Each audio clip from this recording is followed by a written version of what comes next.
On this video, we are going to talk about how to solve multi-step rational expressions. So let's start off by reviewing what rational numbers are. A rational number is any number that can be written as a fraction. So this includes fractions, decimals, whole numbers, and negative numbers, and you'll see all of those at play today. Before we can solve multi-step problems, I want to quickly review order of operations, because order of operations is what's going to tell us the order that we need to complete math operations when there's multiple steps involved. So to review, the order that will follow is as such. Parentheses, if you see any sets of those, must be simplified first. After that will be exponents, and today we won't see any of those, but that is the second part of the order. The third piece of the order is any multiplication or division, and I put those in the same line here because you just simplify that from left to right, whichever operation comes first. And then last is addition and subtraction with the same process, just from left to right, whichever one of those operations might come first. Now, I can't show you every single possible problem that you could encounter with multiple steps today, so I wanted to start by giving just a few overall tips for when you're solving a multi-step problem that will carry you through any problem that might be in front of you. First and foremost, slow down and show your work. You're going to see me set up a workspace today as I simplify each of the pieces involved. Second is it's really helpful if you can work with the numbers in the same form. So if you can work with all fractions or all decimals, you might have some conversions to complete. And then lastly, please pay attention to the signs of your numbers. Don't lose negative signs along the way. Let's go ahead and try one. So you'll see here, as I said, that I'm going to set up a separate workspace here as I simplify each of the components and then just simplify that expression on the left-hand side. As I look at this expression, I see a set of parentheses right away, so that's where I'm going to go first. And in my workspace, I'm going to solve what is 2 times 3/8. And for this first example, I'll rewrite 2 as 2 over 1 just to help our brains multiply. We can just multiply that 2 by the numerator and that 1 by the denominator to end with 6/8. So I'll take that 6/8 and replace it in my expression over on the left-hand side. Now I have -3/4 minus 6/8. I need a common denominator in order to add or subtract fractions. So I'm going to look at this 6/8 here and see if there's something I can do to rewrite it with a denominator of 4. Lucky for us, we can divide both the numerator and denominator by 2 to end with 3/4.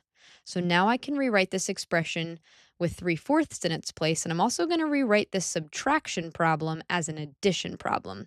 Whenever I see multiple minus signs involved, I like to rewrite as addition. So you're going to get -3/4 plus -3/4. I even moved those negative signs up to the numerators just so that I wouldn't lose them. Now I can just add across. -3 plus -3 is -6, and my denominator of 4 stays the same. I just have one last step in this specific problem because -6/4 is not the most simple form for this final answer. So over in my workspace, I'm going to divide both the numerator and denominator by 2 to end with -3/2. That is the best final answer for this expression. Let's go ahead and try another one. In this example, I again see a set of parentheses, so I'm going to start with that piece off to the right-hand side. 1/2 minus 2 is equal to -3/2 or -1.5. So I'll simplify or substitute that back in my original expression. Now as I'm looking, I see an addition sign, and there's multiplication between the 4 and that -3/2. So multiplication comes next in the order for me to solve. I need to multiply 4 times -3 over 2. Really, I can just multiply 4 times the numerator, which will get me -12/2, which is equivalent to -6. So I can rewrite my expression as -6.32 plus -6. And when I add two negatives, I'm just getting more negative. So I'll end with a final answer of -12.32. For my last example, I wanted to show you a potential word problem that you could encounter and some misconceptions that happen with something like this. Elena biked 12 miles on Saturday. On Sunday, she biked 3/4 as many miles as she did on Saturday. How many miles did she bike in total? One of the common misconceptions that I often see is students see those words in total and they want to add the 12 and the 3/4 for their final answer. They're correct in that those words in total mean that there is addition involved in this process, but this phrase, as many miles as, is a comparison phrase.